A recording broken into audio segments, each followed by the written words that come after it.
Welcome, grade 10. In this presentation, I am going to look at some data handling questions from the Mind Action series. So we're going to focus on how to figure out the estimated mean. That means finding the average. So if I look at intervals, let's say there's 6 pupils. Well, let's first read the question. A stopwatch was used to find the times that it took a group of athletes to run 100 meters. So there were 6 pupils or athletes that ran between 10 and 15 seconds. There were 16 that ran between 15 and 20 seconds, etc. So is it possible to just calculate what is the average, meaning what was the average time that it took them? Can I say, okay, let's add 16 plus 6 plus 21 plus 8, which in any case, if you quickly add the frequency here, you will get 51. So what will I divide all of this by? I can't just say divide it by the 4 intervals. That's not going to help me at all to determine the average time that it took the athletes to run the 100 meters. So we need to know that whenever we sit with intervals, that's the difficult one then to remember how to find the average. So when you find intervals, and this is now where you must have a file with summaries like a maths summary file, then you write down how to find the average when you work with intervals. With intervals, and to find the average, they're also referred to as the mean, or you make use of this symbol. So when you see intervals, it means you need to find the frequency that we have, and then you have to find the midpoint of the interval, the midpoints. And we're going to multiply the midpoint with the frequency, and eventually we're going to get the total and divide by n. So just think of the symbol. The symbol means add everything. We're going to find the midpoint multiplied by the frequency divided by n. And this is the symbol. So if your parents can show you what Excel looks like, they can maybe show you the symbol. With Excel, I make use of it when I want to add up. When I do my invoicing, I make use of Excel spreadsheet. And if you click on that little symbol, it adds up everything. Right. So this is the frequency. Then please add to your table the midpoint. So whenever you see an interval and you see the estimated mean, because you can't get an accurate would be if there's just like 10 of you in the class and you work out your marks. Then you can work out the maths marks by adding all 10 marks and divide it by 10. That will give you the average of the class. So for this one, we're going to work out the midpoint. I'll help you with it now. And then in the next column, you're going to take the frequency and you multiply it with the midpoint. It's not really difficult. It's just a thing of remembering.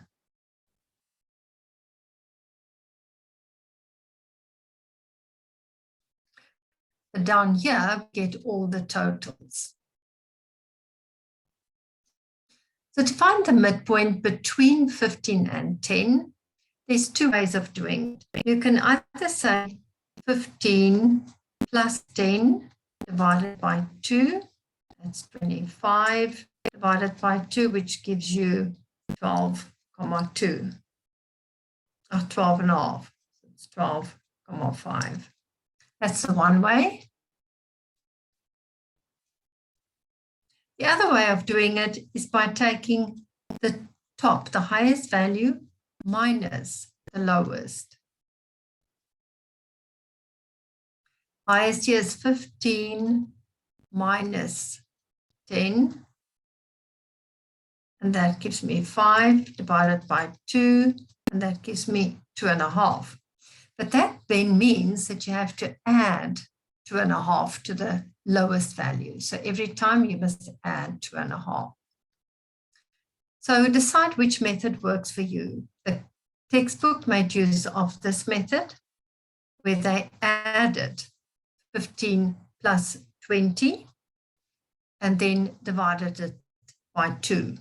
I, of course, prefer to just add 2.5. So that would be 17,5. And if you take this one, 20 plus 2.5 would give you 22,5. Or you can say 25 plus 20 divided by 2, depending which method works for you. 25 plus 2.5 will just give me 27,5. Then what you must do in this column, you take the frequency. You can add this, the midpoints, but it's not really necessary here. Here we do need the total. So if you want to add this, it will give you a total of 80, but it's not going to really play a role. So if you take the frequency, it means it's going to be the 6 multiplied with a midpoint. So here we're going to work out, I'll just show you the first one, 6 times 12,5. That will give you 75. Let me write it down here for you. Then it's going to be 16 times 17,5, because it's going to be the frequency, which is 16. That will give you 280. You will carry on with that. Here it will be 21 times 22,5. That will give you 472,5. Last one, 8 times 27,5. That gives you 220. So please make sure that you physically do this. Don't just sit and look at my presentation. That won't help you. So pause the recording while you try this by yourself. Then you add all of this. Remember, this is the symbol. So to add all of this, 75 plus 280 plus that, it will give you 1047,5. Now, how do we get the actual mean? This is the symbol. So we're going to take this frequency that we multiplied with a midpoint. We're going to divide it with a total. N is always the total. So this would be the N, the 51. So this is going to be 1047,5 divided by 51. And that will give you 20,54. So that's the estimated average that it took the athlete. So the average was 20.54. What was it? Meters to run, seconds to run the 100 meters. So this was seconds. That was the average time. What is the modal? Modal means most. Well, that's how I always just teach this. I say, think of modal, sounds like most. Or I say, what is the mode? Think of mode. So mode is what is in Afrikaans, mode is fashion. So what is fashion here? What is the most fashionable group here, the popular group? Is where you find the most amount of athletes. So the most amount of athletes will be in this group. So that's when we say modal class, because it's a group. So the modal class will be this class. So you write down the whole class where X is greater than 25 and bigger or equal to 20. You see, they always write it like the smaller than on the right side and the bigger or equal on the left side. So think of x is smaller than 15. So it will be all the values just before 15. And then here we start from 15 going to all the values just before 20. And then here we start from 20. In which class interval does the median lie? Now with groups, if it's group intervals, you can't say n plus 1 divided by 2. This is the position of the median when it's ungrouped data, when it's ungrouped. But with grouped data, because you can't find the accurate one, we just say n divided by 2. What is n here? Well, n is 51 divided by 2. And that's going to give you 25,5. So this will be the position. So take note, because this is not so easy to do. So this means we must figure out which position, would we have at least 25 athletes. So let's see, there's 6 athletes, 6. Then we add 16. So if you add the 16, it's going to give you 22. So in this interval, we're at least going to have 22 athletes, but we don't want to add the 8 there, then it's going to be too big. And we don't want, because there's already 21. So if I say 6 plus 16, it gives me 22 athletes, but I'm looking for 25 position, the 25th position. So 22 plus some of these 21 means that my 25th and a half position will be in this interval. So for this last answer, you will also say it will lie in this interval. Let me just repeat myself. So here we're looking for the 25th position, which is the median, the value in the middle. So the value in the middle will lie somewhere in this interval because we know it must be the 25th frequency. So it's like saying here would be 6, 1, 2, 3, 4, 5, 6 athletes, 6, 7, 8, 9, 10, 11, and etc., until you get 22 of them. So from here, you will go 22, 23, 24, 25, 26. You see, so here somewhere you will find the value in the middle. Let's look at this question. With this question, my answer did differ from the one that I saw in the textbook. I said in the textbook, the average was 6,5. I don't know how they got 6.5. So I'm just going to do it the same way that we did all the others. First, what do we need? We need to know what is the interval. The interval, or in this case, it's going to be a frequency bar showing the number of laptops sold at a computer store per week. I'm going to look at the weeks. This will be week 1, 2, 3, 4, 5, 6. Then I'm going to look at the frequency. So the frequency will be the number of laptops that were sold. So during week 1, let's see, during week 1, between 4 and 6 would be 5. So that means 5 laptops were sold. During week 2, 12 laptops were sold. During week 3, 8 laptops were sold. You see, that's the frequency. In the 4th week, another 8. In the 5th week, there were 4 that were sold. And in the last week, the 6th week, there were 2 that were sold. So then what do we do? In this case, I'm going to treat the weeks as if it's an X. So in this column, we're going to take the X, because I can't find the midpoint of the week. So we take this as X multiplied with the frequency. So it's 1 times 5 will be 5, 2 times 12 is 24, 3 times 8, 24, 4 times 8, 32, 5 times 4, 20, and 6 times 2 is 12. So how do we find the average?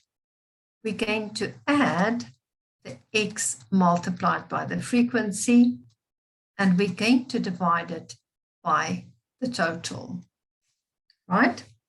So if you add all the laptops, it's 5 plus 12 plus 8 plus 8 plus 4 plus 2. The total that you should get here is 39. And if you work out the total of your X times F, I got 117. So the average will be this X times F, which is 117. And the total is 39.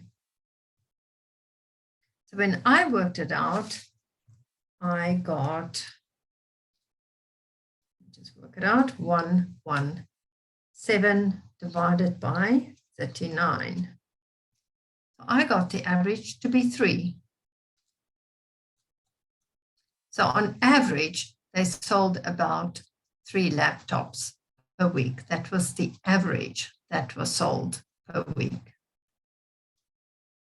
So you can work it out and see if you also get it like that. Let's look at this one. The traffic officer is trying to work out the average number of parking tickets that she has issued per day. So you must fill in the table and just find the missing ones. So if we look at this one, it's the tickets per day and the frequency. Now to find the average, we must do what? We must say 0 times 1. And 0 times 1 is going to give you 0. Yeah, what would we multiply with to get to 1? Because remember, this would all be multiplied. So working backwards, you will divide. 1 times 1 will give me 1. 2 times 10 is 20. 3 times 7, 21. There's 20, so 4 times what will give you 20, or otherwise you can say 20 divided by 4 is 5. 5 times 2 is 10. And now we sit with something missing here. So what can you do to find the missing number? You can say 26 minus all of that added together. So this is 1 plus 1 is 2, that's 10, so it's 12, 17, 22, 24, right? So it's 26 minus 24. So I get there 2. Again, I disagree with what they got in the textbook. 7520. Okay, let's just quickly double check there.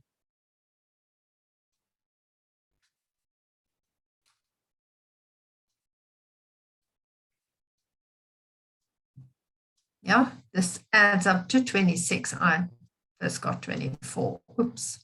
So all of this, if you work it out, gives you 26. So 26 minus 0 will give you, your 26. So this must be 0.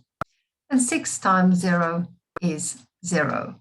Add all of this up, then let's double check. It's 20, 40, 60, 20, 40, 60, 70, and it's indeed 72.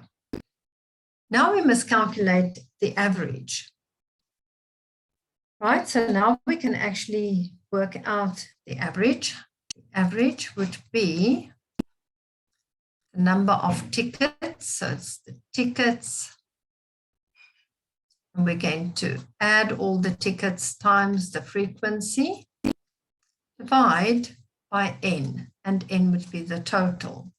So it's going to be the 72, which we have there, total, divided by 26.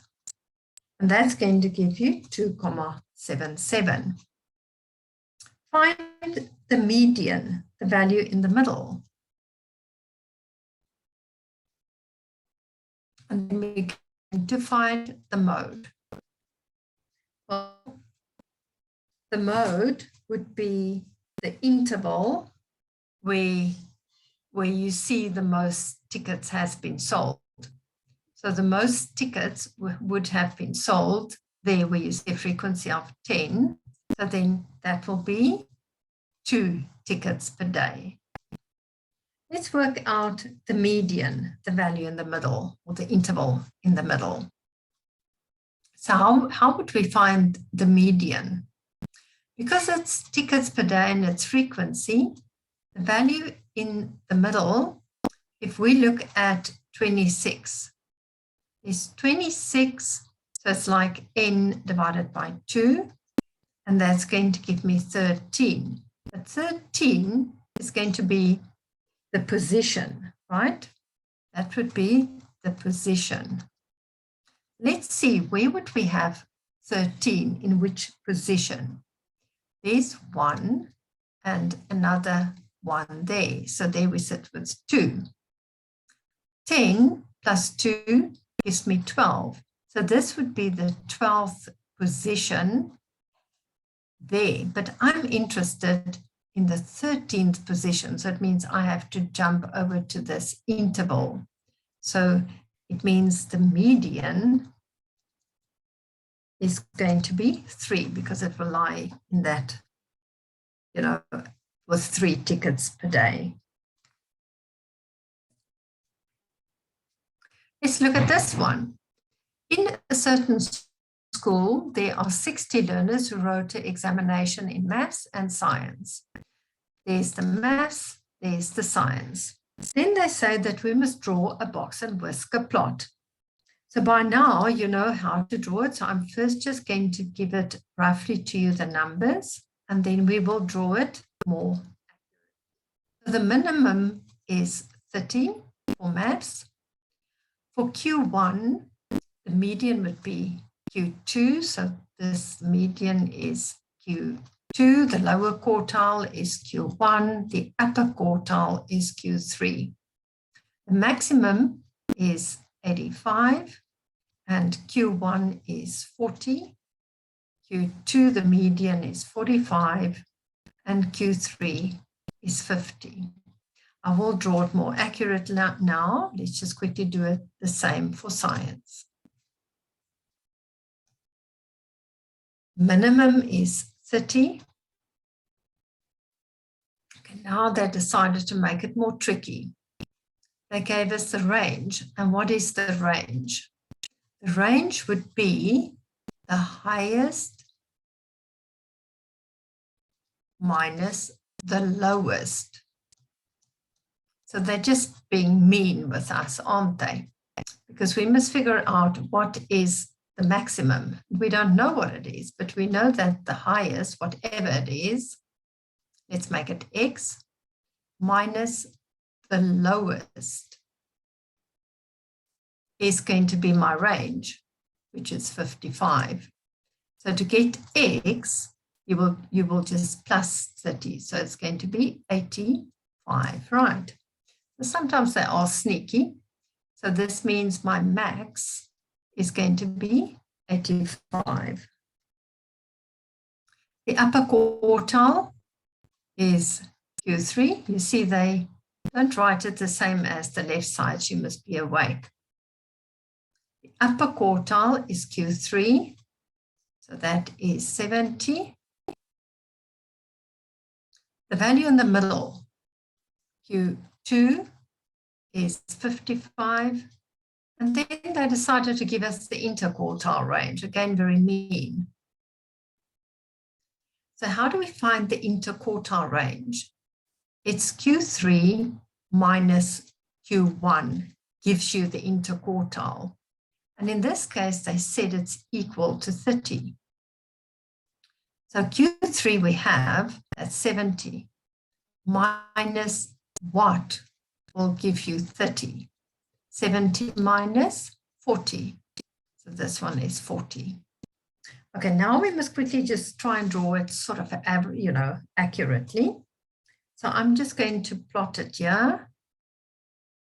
And I'm going to plot it in tens, starting from 30, 30, 40,